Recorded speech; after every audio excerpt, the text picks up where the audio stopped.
All right, and we're live. So, good morning, everybody, and welcome to our October webinar for the Alliance on this October 18th. Today we're joined by a few people from the SABE voter team. We have Cheryl Jensen and Nancy Ward, Teresa Moore, and Juliana Herrera. Am I getting that right?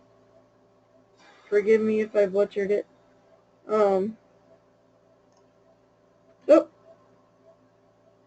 and most of the people on here are not new to these webinars, but it's always good to have a reminder. These webinars are going to be recorded, so you can listen to them later. People that are not here can listen to them when they have time. So please mute your computer, noise-making devices, small dogs if possible.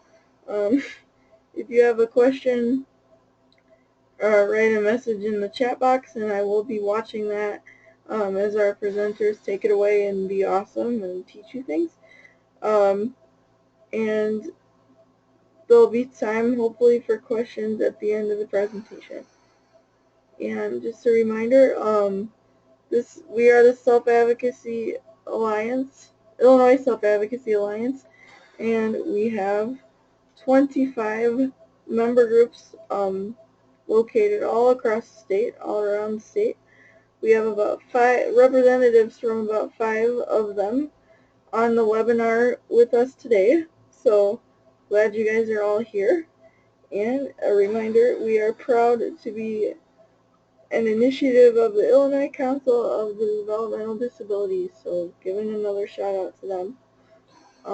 And without any further ado whatsoever, I'm going to hand it over to our presenters. So take it away, and I'll be watching the question box. Thank you, Megan. Thank you. I appreciate it. This is Nancy Ward, and what we're going to talk about today is the purpose of the training and what we're going to learn. We're going to learn voting issues, how to register to vote, how to go to the polls and vote, where you can vote, where you get information about candidates, what might get in your way when you go to vote, who you can call if you need help. And so then some things you might want to vote on are maybe you would vote on measures, proposition, issues, city council members, governor, or the president. The next thing and I need to tell you to do the slides, don't I? Sorry, that was my fault. So we're on registering to vote. Gotcha. So the first topic we're going to talk about is registering to vote. And I'm going to hand it to Cheryl now. Good morning, everybody. In terms of voter registration, there are basic federal rules as to what you need in order to be able to register to vote. So generally, you must be 18 years old or older to vote in an election. But recently, the law in Illinois has changed so that if you're 17 years old on the date of a primary election, you can register and vote in that primary election, as long as you will turn 18 by the date of the general election. So that opens up registration for even more people. You must also be a citizen of the United States, and you have to have lived in your community for at least 30 days before the election. Next slide. Next slide, please. Okay. Oh, goodness.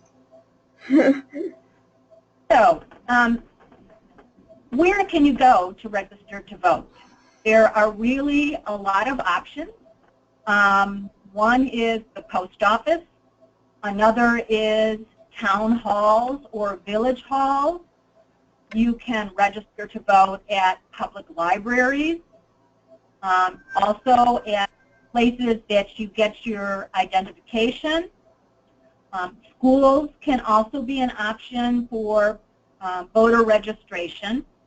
And you can also register to vote at your local election office. So for people who live in Illinois, mostly this would be your county clerk. But for some larger cities like Chicago, it may be a board of election commissioners. But whatever your local election office is, you can also go to register to vote there. And if you receive services from an agency, your case manager is supposed to ask you each year if you would like to register to vote. And if they don't ask you, feel free to ask them if you need to and want to register to vote. The other thing that we have here in Illinois is called grace period registration and voting. And so what that lets you do is register and vote even after the normal deadline for registering has passed. And so you can do this at your local election office. You can do it at early voting sites. And you can even do it at some polling places on election day. So this is really great because now really there's no reason anyone shouldn't be able to register and vote because we can do it right through election day. And what's different here is that when you register, you also have to vote at the same time. You can't then go to your polling place on election day and cast your vote. But at least you're able to exercise your right to vote. With that, I will pass it back. Hi everyone, this is Teresa Moore from Arizona, and I'd like to tell you that if we're going a little bit fast for you and you're not able to keep up with all the information that's being put up on the slide, that's okay, because on the SaveUSA.org website we have a wonderful tool from the Election Assistance Commission, what we call the EAC. Sometimes you might hear people say that. They're a wonderful federal agency that is has developed a map that you can click on your state, Illinois, and or pick the name, and what will come up is your election assistance commission, or excuse me, your election board, and you can click there for registration or for finding out what your rules are in your state. So that's a wonderful tool that we've made available. Next slide, please. Absolutely. And the questions you need to ask yourself is, am I registered? Did I update my registration since the last time I needed to vote? And where do I vote? And another wonderful tool you have in your state is the elections.il.gov website. That's your direct site in your state. And then you would click on registration and polling place information if you're not sure where to go. And you can use that tool also. So we wanted to make sure you had lots of places to help you get the information. Next slide, please. Yep. Is that right? Next we're going to talk about rights and responsibilities, and Nancy's going to tell you a little bit about that.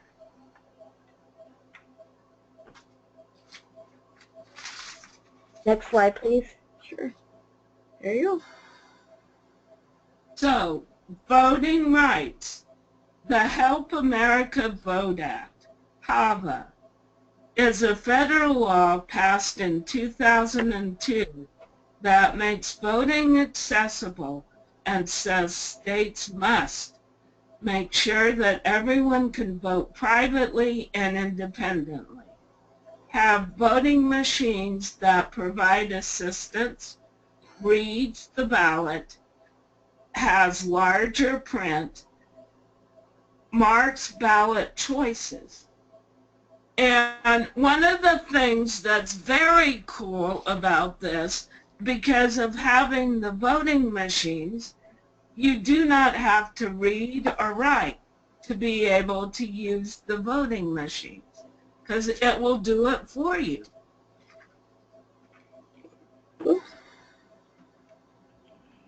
You can bring someone you trust to help you vote. Poll workers cannot deny you this support person. There are some people who cannot help you vote. Your boss, union officer from your job, and of course, a candidate who is on the ballot.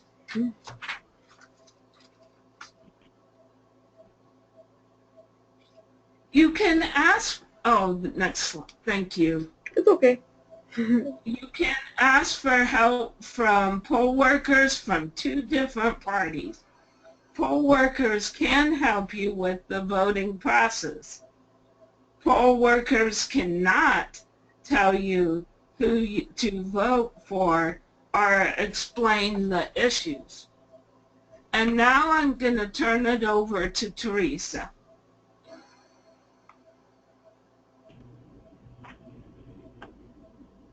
Okay, next slide, please. Mm-hmm.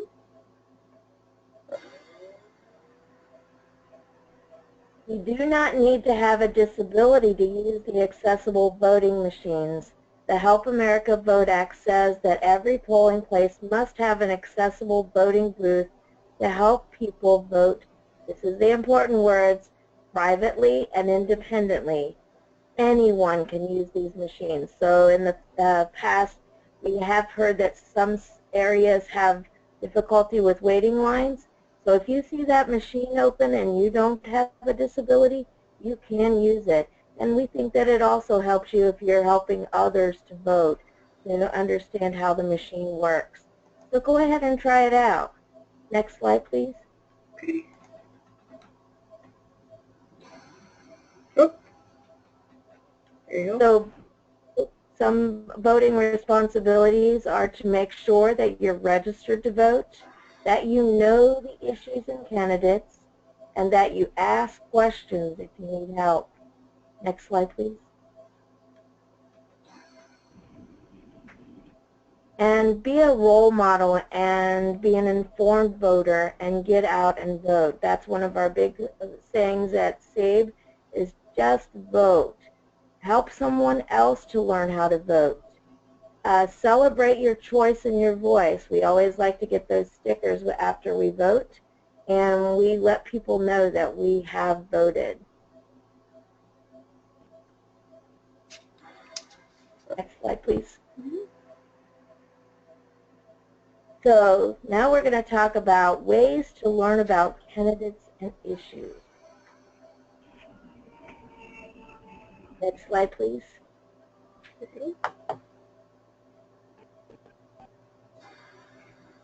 Nancy, would you like to tell us a little bit about ways to learn about candidates? Sure, thank you, Teresa. So one thing you could do is have a legislative day, or call, email, or make an appointment with your legislator or their staff. And you guys, just because you don't get to talk to the actual legislator, it can be more important to talk to their staff, because the staff has specific issues that they're supposed to work on, so they could be more helpful. And then look up candidates on how they stand on issues important to you.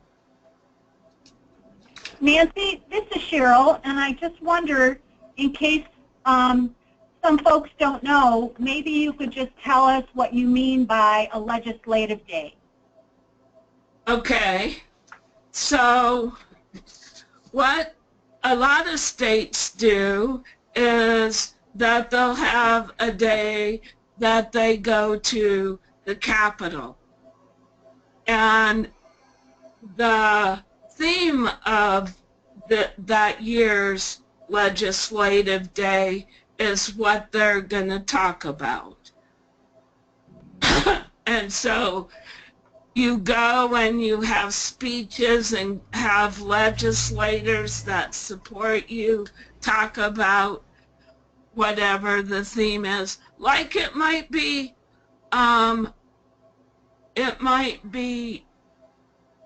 how to work on the budget. I know that's a big issue in a lot of states right now. So you might want to do that, and so you would have speeches and get everybody excited about it, and then go and talk to your candidates. Last year, that is what we did, and we used keys for every person on the waiting list. And so when you get 1,080 keys, it's very powerful, set on your desk, and you're told that each of these keys represent one person in your district that isn't getting service. So that would be an example of what a legislative day could be.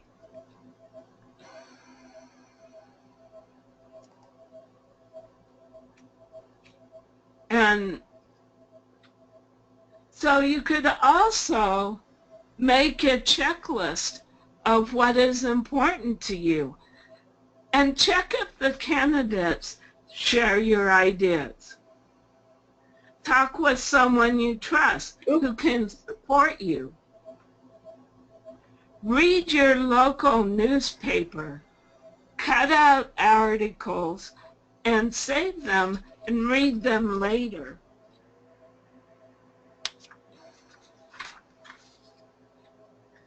You could also invite someone who educates and works with parents, self-advocates, and staff to your group.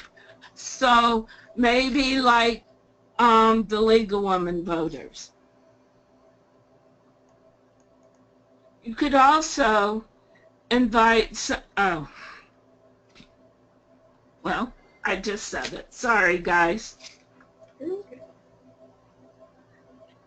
You could also invite elected officials from different parties to speak with your group.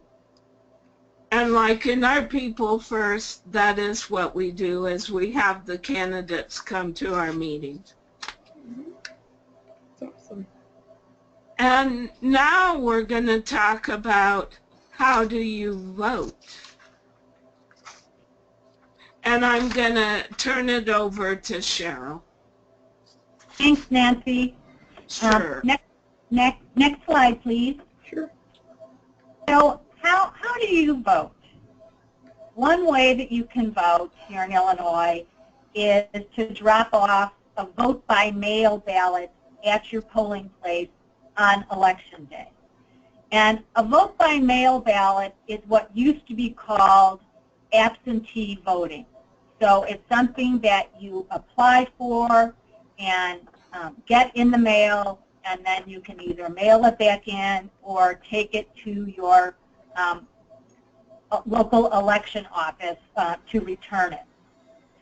You can also use a touchscreen voting machine. As we just talked about, under HAVA, there has to be at least one touchscreen voting machine at every polling place. You can also mark a paper ballot at your polling place on election day. And as we just talked about, you can also mail in a ballot, which is now called vote by mail instead of absentee voting. And you can vote at both sites. And you should contact your... You're sounding a little scrambly there. You still with us?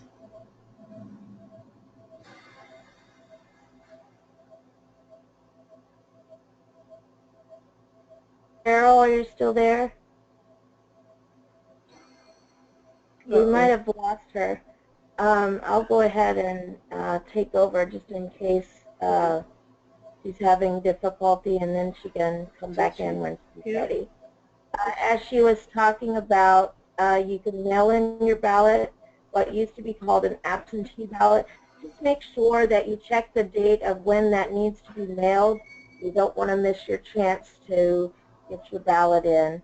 And you can also vote early at an early voting site, and you just contact your county or your precinct, and they'll let you know where those early voting sites are. They are not every place that you would vote typically, so you want to check on that and make sure you go to the right place and vote early.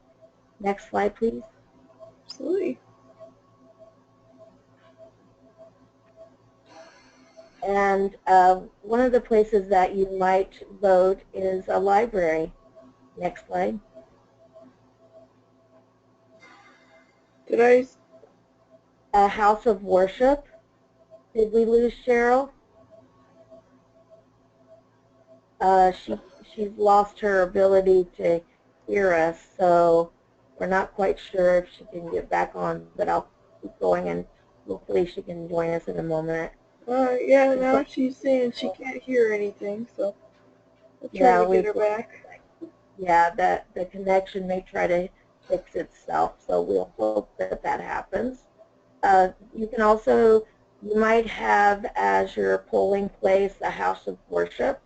Next slide, please. Or in some places, we've heard that you can vote at your police department. Next slide.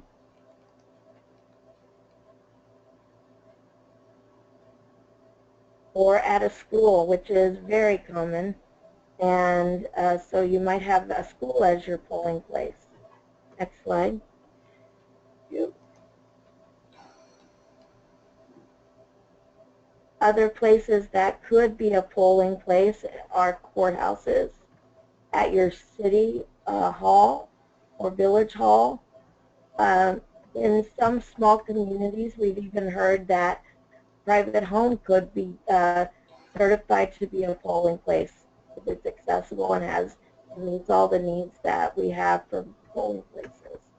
You could, it may be a recreational or a community center. And this is what's coming around for a lot of the cities, is they are called voting centers or mega centers.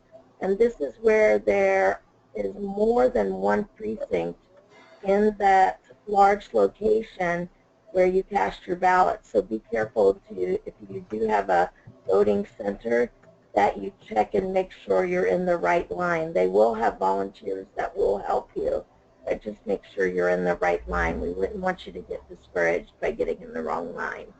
Next slide, please.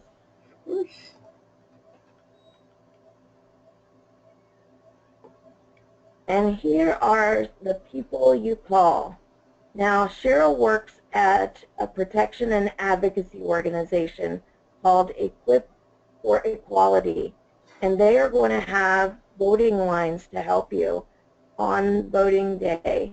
And you see the numbers there. It's 1-800-537-2632, or if you need TTY accessibility, it's 1-800-610-2779. Or you can go to call your county election office, and that's the number that's listed on the back of your registration card or on your registration card. There's also going to be an 800 number or a toll-free number on the wall of your polling location. And we're going to talk about that in just a moment. If you have any difficulty at all, or the person that's trying to help you doesn't have the machine working for some reason. And there's also going to be a national 800 number. The national one is 1866 Our Vote, and that's election protection. And that is the place that's national. If it's a big issue that happens to you, we want you to call them. Next slide, please.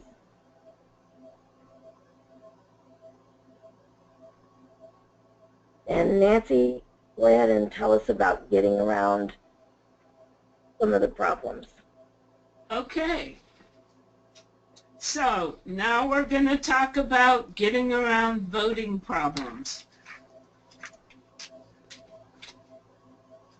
So the problem is the poll worker doesn't understand your speech. What should you do? We give you strategies also so that you know what to do in different situations. Use a communication device, or you can ask a family member or friend you trust and respect to translate for you. The next slide, please. Your support person says they want to go in the voting booth with you, but you don't want them to. Strategy. Tell them, thank you, but I want to vote on my own. If I need help, I will ask. And then, Teresa, are you going to do Cheryl's? Sure. The poll worker says you can't vote. What would you do? One strategy. Click once, please. Oh, there it is. Yeah. And what you want to do is ask the poll worker to explain why you can't vote. For example, you might have moved and forgot to update your registration card. Click once, please. Ask the poll worker for what we call a provisional ballot. And I know it's a big word, but it's a really important word. Click again, please. And what it is you will fill out a form that allows you to use a provisional ballot. We know that when you get to the polling place, they're going to make every effort to help you get up-to-date information. And since you guys have the law that allows you to vote, register and vote the same day, what you would do is go ahead and fill out your registration card and go ahead and vote. And if they still have issues that you're not sure about, never leave the polling place without voting. And if for some reason there is an issue with the information that they have for you, make sure that you update that and make sure your ballot can be counted. And sometimes these provisional ballots are not counted, but what you'll get is on the form that they give you when you do a provisional ballot, it will tell you what you need to do to help your ballot be prepared for counting. But if you do not get them the information in the time that they give you, then your vote could possibly not be counted, and we don't want that to happen. So do everything you can before you vote to make sure that you are well prepared and ready to vote. Next slide. Oh, there you go. So the next thing we're going to talk about is ways to get involved. So Teresa, would you like to tell us how to do that? Yeah, there's many ways that you can get involved. Next slide, please. And you could be a poll worker, and there is some money involved, and you could check and see with your election board and ask to attend a poll worker training. We don't want you to do it for the money, but we do want you to know that when you become a poll worker, they do give you a small honorarium for helping them out. And that's a small amount of money for your time for being a poll worker and going through the training and helping them out.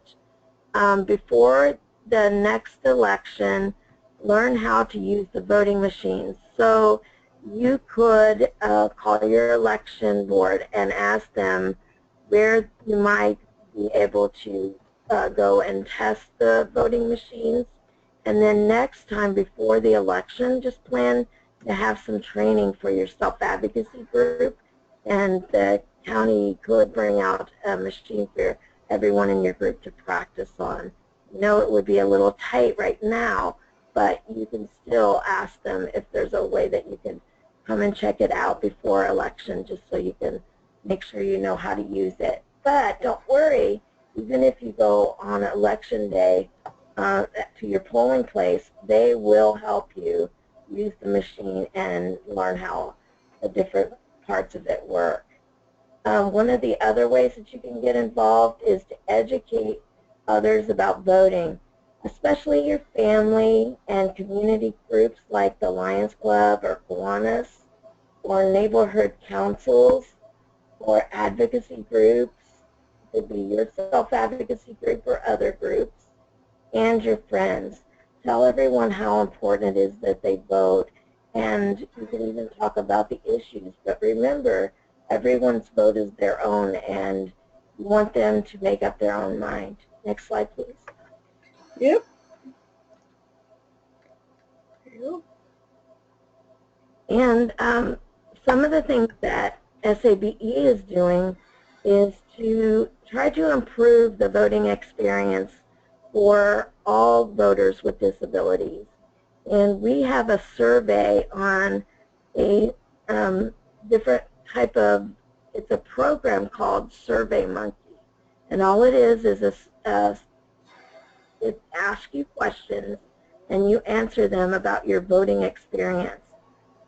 And it's called November 2016 Election Voters with Disabilities Experience Survey. And the survey will be on our Facebook page and our sabeusa.org website on Tuesday, November the 8th, on Election Day. Awesome. Next slide. And it will be on our Facebook page. And if you're looking for us, it's called SABE, S-A-B-E, Voter Project. And you can like us on Facebook, and we will have articles about the voting process that people are using, some of the different voting machines that you might run into, or examples of where people have fought for their rights to improve voting in their state. You can also call Equip for Equality for help completing the survey. And also on our Save USA website, we will have a way for you to download and print the survey if you're having trouble using SurveyMonkey. Next slide, please.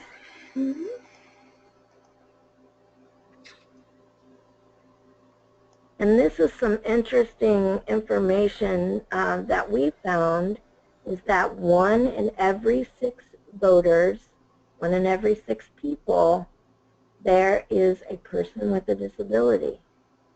And that 35 million people with disabilities can vote in this election. Is one of them you? Next slide, please. And Juliana is going to read a very powerful poem that one of the our friends Self-Advocate wrote. Juliana? Yes, so the title of the poem is My Vote by Jeff Ridgway. They say I can't vote. They say the decision is not mine. They say I don't understand. I guess they think they are being kind. I wonder what they would say or think if they only knew that when they call the president our president, I want to call him mine too. If I never get the chance to vote, pulling the lever, punching the card, or writing his name down. Next slide. Mm-hmm. I stay the same, dumb, misinformed, unchained, unempowered. That is what this world expects me to be. But I want so much more.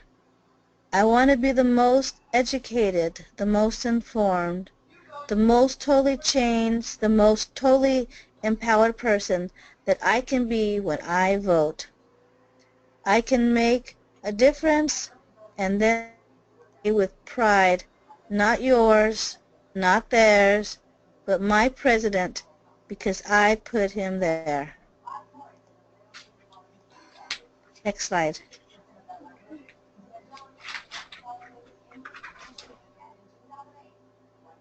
So what we wanted to have time to do is ask questions, and hopefully the vote team will be able to answer your questions. So does anybody have any questions, Megan? I'm not seeing any yet unless I'm looking in the wrong place. Does anybody? I'm watching the chat box, so I'm ready for you. If you have any questions, You or can also or use the mic comments, if you want. or yeah, I guess I can try to unmute people. Let me see. Few of our folks don't have any mics, so. So they can use the chat box if they have a question. um. Oh, some Mike Duffy from Arc of Quad City says nicely done, thanks. So you're getting a good review. That's always nice. Yeah. Yeah, that's nice to know. Yeah. Does anybody else have anything? Does anybody maybe have a specific question about I don't know, like a concern they have about voting, or maybe something they want to share even about the last time you voted?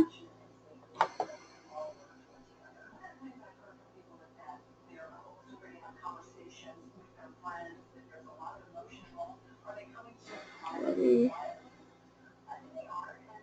I could give folks a moment to write their question in or think about their question. yeah. We Yeah. have done the presentation a number of times, and one of the biggest things is that you do have a unique situation here about being able to register and vote the same day. Mm-hmm. But the things that you'll need that will help that process is to make sure that you have your driver's license or your ID, or if you don't have those, if for some reason you lost them or don't have them, you can also check your election board's rules about the information that you need for IDs. And usually if you're a person who is responsible for paying the bills in your household or your apartment or whatever, Mm-hmm. you can use bills to help you as forms of ID. And if you're a person who is a member of a tribe, you can use your tribal IDs in different to help you with your identification. So if you're not sure if you have the right ID, just check out the election board's website or give the number on the back of your card a call, and they will help you figure out what you need to bring to the polls. That's one of the most common things, is I've lost this information or my ID, and that happens to everyone. It can happen at any time. You've left it somewhere, or any kind of situation could happen where you need to know what that ID information is.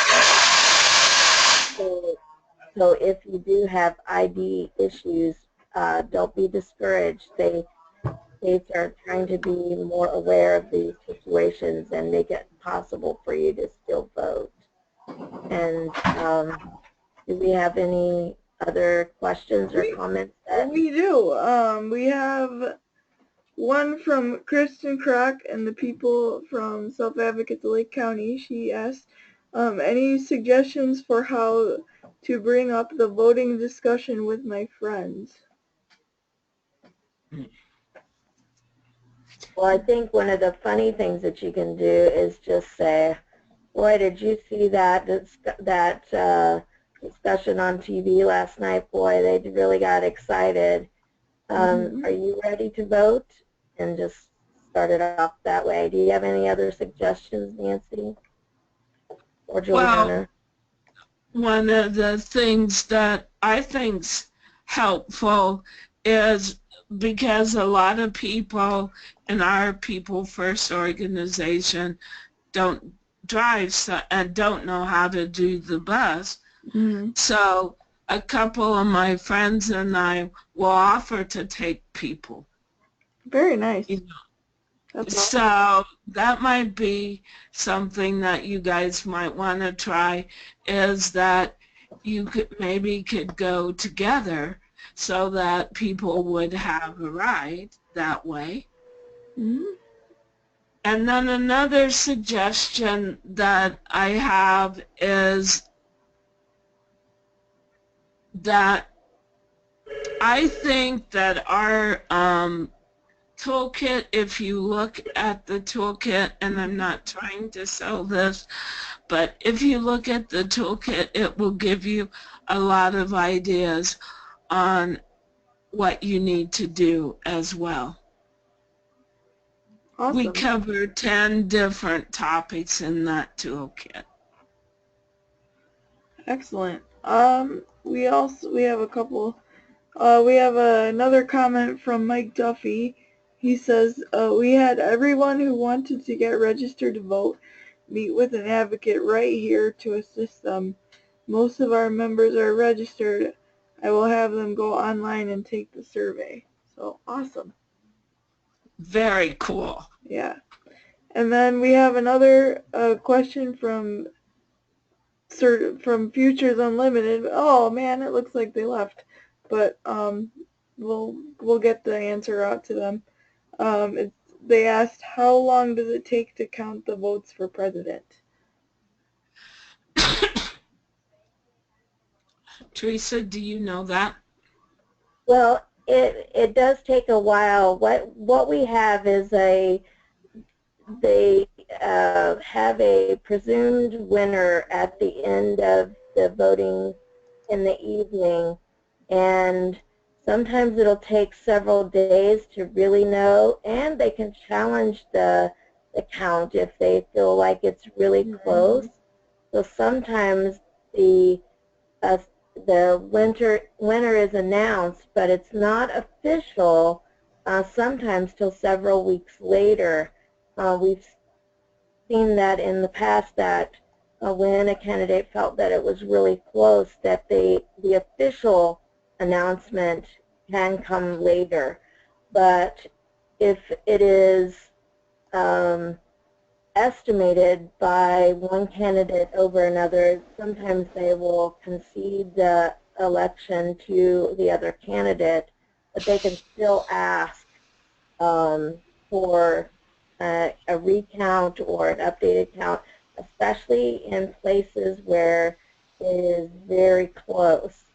So the official announcement can take several weeks for it to come out. But usually, because we're on different time zones and things, the voting will be over in certain areas sooner than others. And because everything is so electronic now, they have a guess for us by the end of usually by midnight on the West Coast. They'll have a presumed winner, but it really isn't official for several weeks. But they know that the public is very excited, so they'll be announcing it all evening long as the polls close in certain areas. I hope that's helpful. Very nice. See, I didn't know that. I think that's all we have right now. Does anybody else have any questions or stories to share, maybe?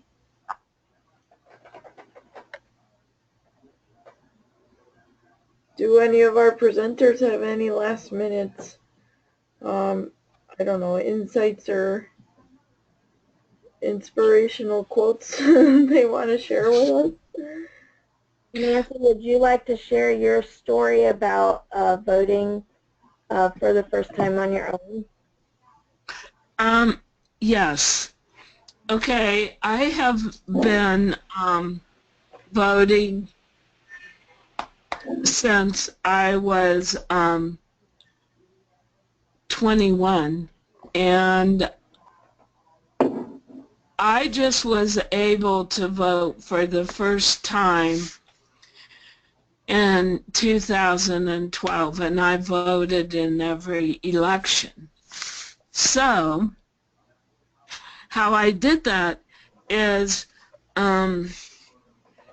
this gentleman named Juan Gilbert came to the national conference, and I don't know if any of you guys were at the national conference, and he developed a machine that's called Prime 3, and because we use Prime 3 for the elections At the at SABE. SABE, Yeah.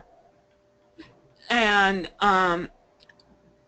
that encouraged me to go out and vote on my own, Very because nice. I was able to do it by myself at the SABE conference, so I should be able to do it by myself. Absolutely. That's awesome. We So did. I was very excited, and ever since 2012, in all our elections, I voted by myself. Awesome. That's awesome. We do have a couple more things that came in.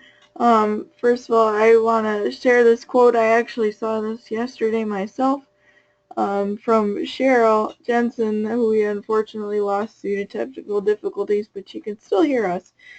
And she asked me to share this quote that says, vote as if your life depended on it, because it does. And that's from Justin Dart. Actually, on my signature, that's on the bottom.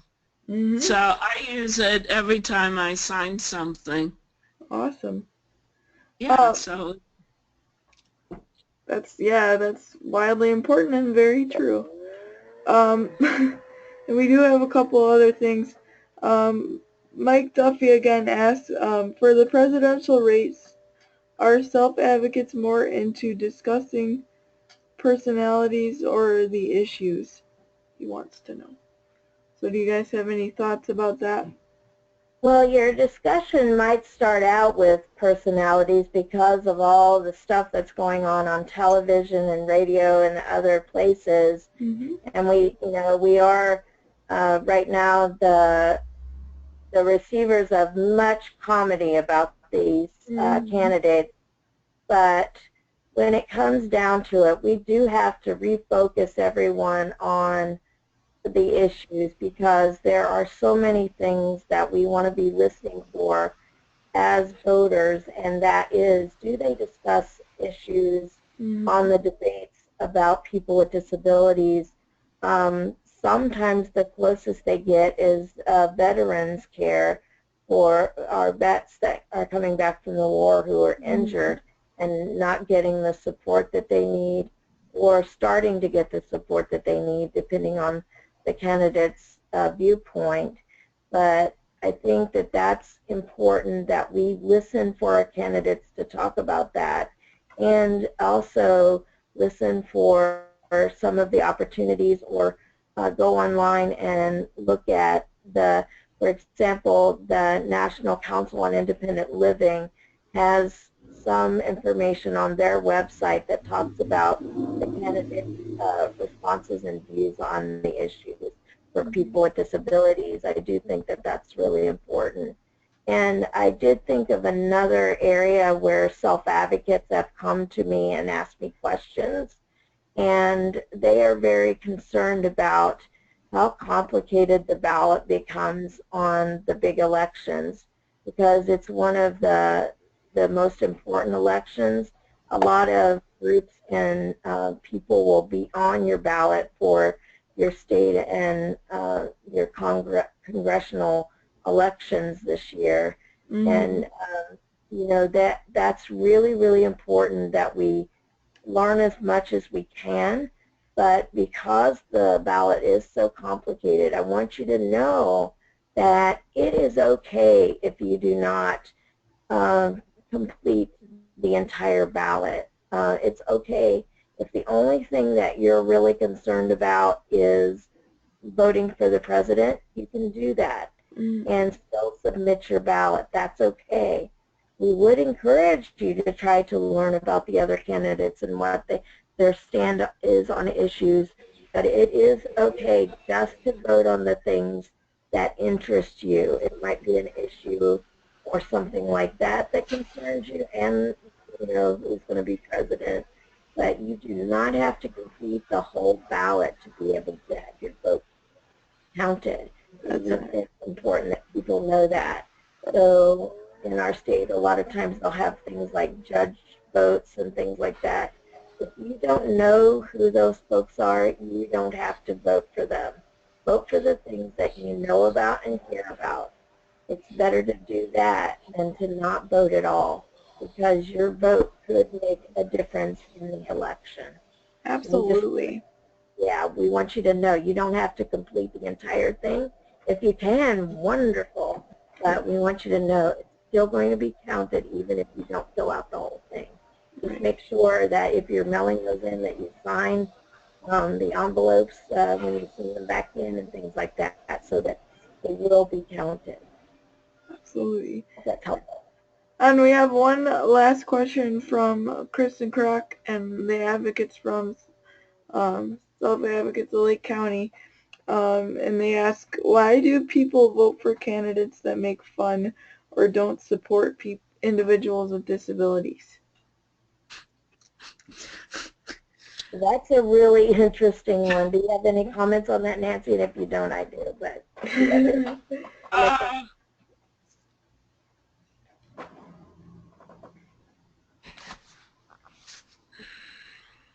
Would you like? Not that wouldn't influence, so I'd rather not say. Well, sometimes when people vote, they are voting because they think that they have to follow their political party and that they signed up for. You can ask for the general ballot and say, I want to be able to vote for who I want to, and it will have all the candidates on it. Some people vote to follow their political party, and sometimes that's because their family votes with the political party. But we try to encourage self-advocates that you can make up your own mind, and your vote is private. And you know, when you go to vote, make sure that it's somebody that you trust, that is not going to try to influence your vote just because they're there to help you. And you can let them know, if you don't think you can do that, I can ask the poll workers to help me. The poll workers will send at least 2 different parties to help you. when you're trying to vote if you need assistance. And remember, the poll workers cannot influence you on who you vote for. They are to be what we call non-partial, Yes. which means they're not to take sides. And if you don't have anybody to go to the polls with you that can't do that, then you need to ask somebody else, or you can ask the poll workers to help you. They will help you. They cannot tell you how to vote, though, and they cannot explain what's on the ballot. So if you don't know the issue, remember, you don't have to put a vote down. Just vote for the things that you know about and that you care about. Yes, and if somebody does try to influence you guys, you remind them that that's not a legal thing. Like, you don't have to be mean about it, but you can just say, you know, what you're doing is illegal.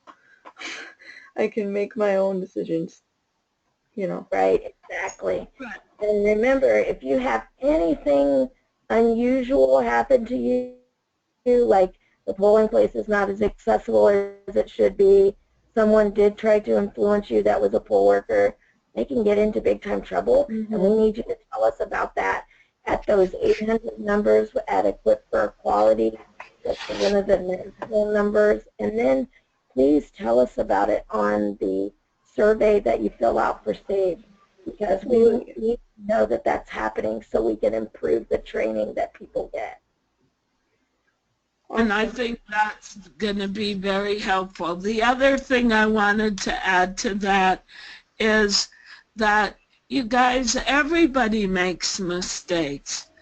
And if you make a mistake on a ballot, you can get a new ballot and vote on the new ballot and do it how you want.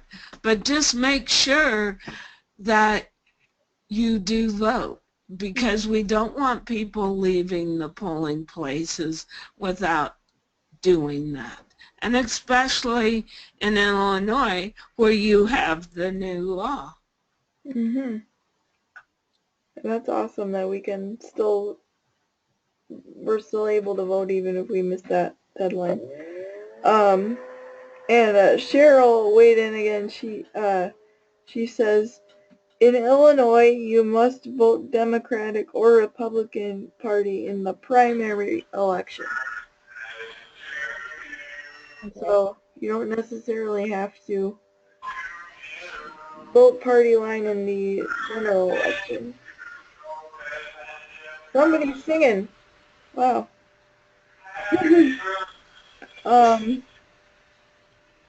She also says, must choose one ballot or the other. Not true in general election. So, like I said, in the primary election, you have to choose for either part, or you have to pick either party. In the general election, you can do what you want. You have much more free range. I think she just wanted to remind people that. That's excellent. Any other comments? Doesn't look like it. If anybody else has any last minute comments, go ahead and put them in there. If we run out of time and you come up with a great question, you could send it on to me, Megan Norland, or Christine Beck, or Leanne Roth, any of the Alliance staff, and we will make sure that the voter team gets it and you get an answer. In the last couple minutes here, I just want to say this was a great presentation. And thank you guys very much for doing this for us. I know I learned a lot, and it's always good to have a refresher about how to be a good voter and how to do this and make sure you're doing it right and that your vote will get counted. So, thank you very much for joining us today. And thanks to all our advocates and advisors who came on the call.